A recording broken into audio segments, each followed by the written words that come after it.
Yini ke lokhu kuyibaso lokhu. Ibaso yini? Isibunge. Into yokudonsa iletha ama-customer lokhu.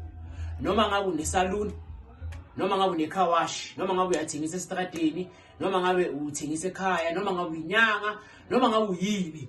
Kodwa udila ngokuthi usebenza ngabantu, ne-tavern unani, ufuna abantu beze bazosupport ibhizinisi lakho. Uthatha lokhu kancane nje ukushise phezulu kwemali emhlophe. Bese uyakhuluma ukuthi abantu babeze lapha bazoshiya imali, lapha abantu babeze bazothenga. Nawe noma usestradeni ungakhathazeki uyakuthola lokho.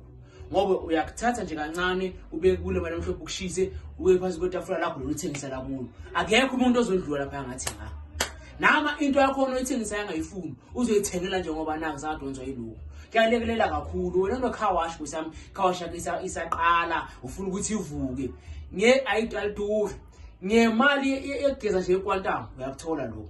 Wageza nje ekwantama eli-1, ubuye imali yakho ungayidli, sikunikeze lokho.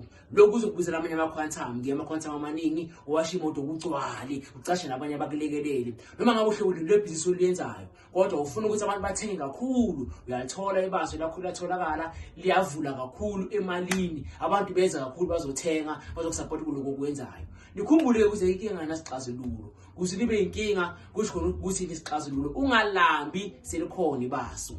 Ungivula ishop yakho uziyoyivala kuthenga umuntu oyi1 kodwa baso likhona. Ngakuvumela ukuthi kwenzeke.